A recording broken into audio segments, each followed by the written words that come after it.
اعوذ باللہ من الشیطان الرجیم بسم اللہ الرحمن الرحیم۔ شروع کرتا ہوں اللہ کے ببرکت نام سے جو بڑا مہربان نہایت رحم والا ہے۔ السلام علیکم ناظرین، آپ دیکھ رہے ہیں یوٹیوب چینل سے چشمہ ہدایت 786۔ ناظرین، آج ہم سورہ بقرہ کی آیت نمبر 74 کا ترجمہ اور اس کی تفسیر بیان کریں گے۔ ترجمہ: پھر اس کے بعد تمہارے دل پتھر جیسے بلکہ اس سے بھی زیادہ سخت ہو گئے۔ بعض پتھروں سے تو نہریں بہہ نکلتی ہیں اور بعض پھٹ جاتے ہیں اور ان سے پانی نکل آتا ہے، اور بعض اللہ تعالیٰ کے ڈر سے گر گر پڑتے ہیں، اور تم اللہ تعالیٰ کو اپنے اعمال سے غافل نہ جانو۔ تفسیر: یہاں ان کے دلوں کو پتھروں سے تشبیہ دی جاتی ہے، اور جب ان کا مقابلہ پتھروں کے ساتھ کیا جاتا ہے تو ان سے بھی سخت اور خشک تر نکلتے ہیں۔ جیسے پتھروں سے یہاں انہیں تشبیہ دی جا رہی ہے وہ بنی اسرائیل کے علم میں ہے۔ اس سے قبل وہ یہ منظر دیکھ چکے تھے کہ ایک پتھر سے 12 چشمے پھوٹ نکلتے تھے۔ وہ یہ بھی دیکھ چکے تھے کہ جب تجلیات الہی کا ایک پرتو پہاڑ پر پڑا تو وہ ریزہ ریزہ ہو گیا تھا، اور حضرت موسیٰ علیہ السلام بے ہوش ہو کر گر پڑے تھے۔ لیکن ان کے دل اس قدر سخت ہیں کہ ان کے اندر کسی قسم کی کوئی نرمی یا تر و تازگی پیدا نہیں ہوتی۔ ان میں خوف خدا سے دھڑکن نہیں پیدا ہوتی، بلکہ وہ نہایت سخت، خشک، بنجر اور پتھر دل ہیں۔ اس لیے انہیں ان الفاظ میں تنبیہ کی جاتی ہے: اللہ تمہارے کرتوتوں سے بنجر نہیں ہے، اللہ تمہارے کرتوتوں سے بے خبر نہیں ہے۔ ان الفاظ پر بنی اسرائیل پر تنقید اور ان کی طویل تاریخ کفر، تکذیب انبیاء، مکر و فریب، فسق و فجور، حکم عدولی و سرکشی، بے خوفی و سنگ دلی، لجاجت اور چالاکی سے بھرپور تاریخ پر بحث کا پہلا حصہ یہاں ختم ہو جاتا ہے۔ درس ایک نظر میں سے قبل ہم نے اس ٹکڑے کی تشریح کی ہے۔ اس میں خاتمہ کلام میں بنی اسرائیل کے لیے یاد دہانی اور تذکیر پر ہوا تھا، اور یہ بتایا گیا تھا کہ کس طرح اللہ تعالیٰ ان پر انعامات کی بارش کرتا رہا، اور اس کے مقابلے میں یہ لوگ کس ثابت قدمی سے بار بار کفران نعمت کرتے رہے۔ وہاں کہیں پست کے ساتھ اور کہیں اختصار کے ساتھ ساتھ اللہ کے انعامات اور بنی اسرائیل کی نافرمانیوں کے واقعات اور مشاہدات بیان کیے گئے ہیں۔ یہاں کا خاتمہ اس فیصلے پر ہوا تھا کہ بنی اسرائیل کے دل قبول ہدایت کے معاملے میں اس قدر سخت، خشک اور بنجر ہو چکے ہیں جیسے مضبوط پتھر ہوتے ہیں، بلکہ سنگ دلی اور خشکی میں ان کے دل پتھروں سے بھی کہیں زیادہ سخت ہو گئی ہیں۔ اب ان زیر بحث آیات میں روئے سخن اسلامی جماعت کی طرف پھر جاتا ہے اور مسلمانوں کے سامنے ان کی کہانی بیان ہوتی ہے، اور انہیں بتایا جاتا ہے کہ بنی اسرائیل کس قدر مکار اور فتنہ پرداز قوم ہے۔ ان کی فطرت اور ان کی طویل تاریخ کی روشنی میں اسلامی جماعت کو ان کی مکاری اور عیاری سے خبردار کیا جاتا ہے تاکہ کہیں ان کے فتنہ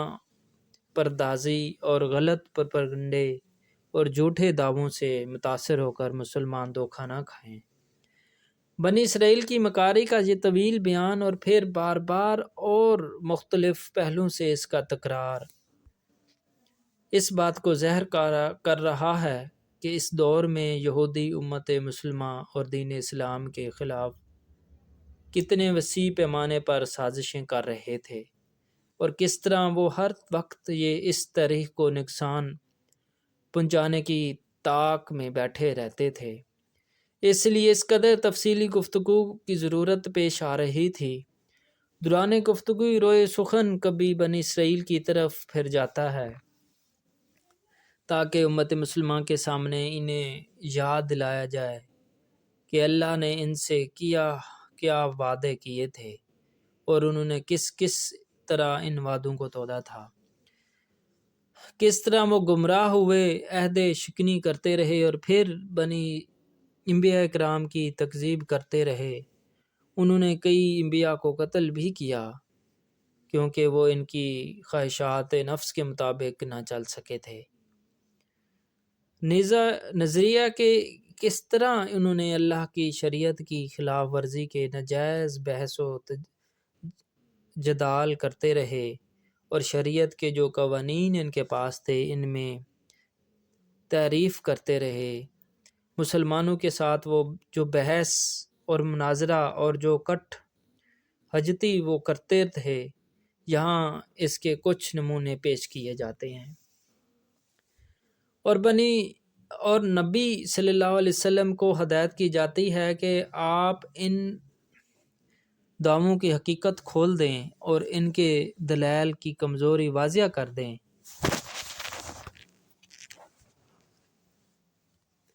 اور ان کے باطل سازیوں کے مقابلے میں روشن اور واضح سچائی پیش کریں۔ مثلا ان کا خیال تھا کہ وہ صرف گنتی کے چند دن ہی جہنم میں رہیں گے کیونکہ وہ اللہ کے نزدیک پسندیدہ اور محبوب لوگ ہیں، اللہ کے ہاں ان کا بلند رتبہ ہے۔ چنانچہ اللہ تعالیٰ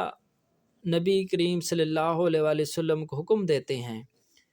کہ ذرا ان سے پوچھیں کہ کیا تم نے اللہ سے کوئی عہد لیا ہے جس کی خلاف ورزی وہ نہیں کر سکتا، یا یہ بات ہے کہ تم اللہ کے ذمے ڈال کر ایسی بات کہہ دیتے ہو جن کے متعلق تمہیں علم نہیں ہے۔ اس سے اس کا ذمہ لیا ہے۔ جب انہیں اسلام کی طرف دعوت دی جاتی ہے تو وہ کہتے ہیں ہم تو صرف اس چیز پر ایمان لائے ہیں جو ہمارے ہاں اتری ہے، اور اس دائرے باہر جو کچھ آیا ہے اسے ماننے سے وہ انکار کرتے ہیں، حالانکہ وہ حق ہے اور اسی تعلیم کی تصدیق و تائید کر رہا ہے جو ان کے ہاں پہلے سے موجود تھی۔ چنانچہ نبی صلی اللہ علیہ وسلم کو یہ ہدایت کی جاتی ہے کہ اچھا ان سے کہو کہ اگر تم اس تعلیم ہی پر ایمان رکھنے والے ہو جو تمہارے ہاں آئی تھی تو اس سے پہلے اللہ کے پیغمبروں کو جو بنی اسرائیل میں پیدا ہوئے کیوں کر قتل کرتے رہے؟ تمہارے پاس موسیٰ کیسی روشن نشانیوں کے ساتھ آیا، پھر بھی تم ایسے ظالم رہے، اس کے پیٹھ موڑتے ہی بچھڑے کو معبود بنا بیٹھے۔ پھر ذرا اس میثاق کو یاد کرو جو کوہ طور کو تمہارے اوپر اٹھا کر ہم نے تم سے لیا تھا۔ ہم نے تاکید کی تھی کہ جو ہدایت ہم دے رہے ہیں ان کی سختی کے ساتھ پابندی کرو اور کان لگا کر سنو۔ تمہارے اسلاف نے کہا ہم نے سن لیا، مانیں گے نہیں، اور ان کے باطل پرستی کا یہ حال تھا کہ دلوں میں بچھڑا ہی بسا ہوا تھا۔ کہو اگر تم مومن ہو تو عجیب ایمان ہے جو ایسی بری حرکات کا تمہیں حکم دیتا ہے۔ ان کا دعویٰ یہ تھا کہ اگلا جہاں تو صرف انہی کے لیے ہے، دوسرے لوگوں کو تو وہاں کچھ نہ ملے گا۔ اللہ تعالیٰ نے نبی کریم صلی اللہ علیہ وسلم کو یہ تلقین کی کہ آپ ان کو دعوت مبالغہ دیں اور کسی میدان میں دونوں فریق جمع ہو جائیں اور اللہ سے بدست دعا ہوں کہ ان میں سے جو جھوٹا ہے اللہ اسے مار دے۔ ان سے کہو کہ اگر واقعی اللہ کے نزدیک آخرت کا گھر تمام انسانوں کو چھوڑ کر صرف تمہارے ہی لیے مخصوص ہے تب تو تمہیں چاہیے کہ موت کی تمنا کرو۔ اگر تم اپنے اس خیال میں سچے ہو، اس کے بعد اللہ تعالیٰ خود ہی بتا دیتے ہیں کہ یہ لوگ ہرگز موت کی تمنا نہ کریں گے۔ چنانچہ ایسا ہی ہوا، جو مبالغہ کرنے سے پھر گئے، کیونکہ جس چیز کا وہ دعویٰ کر رہے تھے انہیں معلوم تھا کہ وہ اس میں جھوٹے ہیں۔ غرض دوران کلام یہودیوں پر کڑی تنقید کی جاتی ہے، ان کی مکاریوں پر سے پردہ اٹھایا جاتا ہے اور مسلمانوں کو ان کے بارے میں محتاط رہنے کی ہدایت دی جاتی ہے۔ اس اقدام کا مقصد یہ ہے کہ جماعت مسلمہ کی صفوں میں خفیہ سازشوں کے ذریعے انتشار پیدا کرنے کی جو کوششیں اس یہودی کو کر رہے ہیں، ان کا زور توڑ دیا جائے اور مسلمانوں کو چکنا کر دیا جائے۔ آج بھی امت مسلمانوں کو یہودیوں کی اس مکاری اور فریب کاری کا سامنا ہے، جس کا سامنا کبھی مدینہ طیبہ میں امت مسلمہ کے اسلاف کو تھا، لیکن نہایت افسوس کے ساتھ یہ بات کہنی پڑتی ہے کہ امت مسلمہ ان قرآنی آیات سے اس طرح فائدہ نہ اٹھا رہی جس طرح امت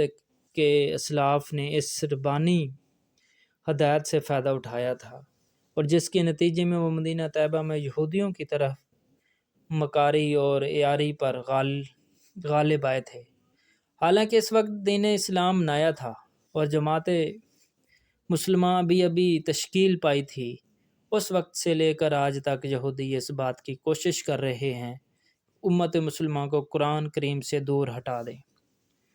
مسلمان اپنے دین کو چھوڑ کر دیں، کیونکہ یہودیوں کو شدید خطرہ ہے کہ کہیں مسلمان ان کے خلاف وہی قرآنی ہتھیار کلام میں لانا شروع کر دیں اور ان کی مکاری اور سازشوں سے بچنے کے لیے وہ تدابیر نہ کریں جو ان کے بچاؤ کی حقیقی تدابیر ہیں اور کارگر بھی ہیں، کیونکہ یہودی اس بات کو اچھی طرح جانتے ہیں کہ جب تک امت مسلمہ اپنی شوکت اور برتری کے ان حقیقی سرچشموں سے مرحوم ہیں، یہودی امن و چین سے رہ سکتے ہیں۔ لہٰذا یہ ایک حقیقت ہے کہ اس امت کو جو شخص بھی قرآن کریم اور دین اسلام سے دور کرتا ہے وہ یہودیوں کا ایجنٹ ہے، چاہے وہ یہ کام شعوری طور پر کر رہا ہو یا غیر شعوری طور پر بلا ارادہ کر رہا ہو یا بلا ارادہ، کیونکہ جب تک یہ امت ایک حقیقت یعنی حقیقتاً ایمانی نظام زندگی اور ایمانی شریعت اور اسلام قانون سے دور اور غافل ہے، اس وقت تک یہودیت کو کوئی خطرہ نہیں ہے۔ اس کی وجہ یہ ہے کہ امت مسلمہ کا وجود، اس کی قوت اور اس کی برتری کا حقیقی اور منفرد سرچشمہ صرف ایک ہے، یعنی ایمان اور اسلام۔ یہی ایک راہ ہے اور رہنمائی کرنے والے یہی نشانات ہیں جن پر چل کر ایک مسلمان منزل مقصود تک پہنچ سکتا ہے۔ ناظرین، اللہ تعالیٰ واضح الفاظ میں بیان کر رہا ہے کہ آپ یہودیوں سے کس طرح باز رہنا ہے، بچنا ہے، قرآن پر عمل کرنا ہے، قرآن کو سمجھنا ہے۔ اگر قرآن پر ہم عمل کرتے ہیں تو ان کی سازشوں سے محفوظ رہ سکتے ہیں۔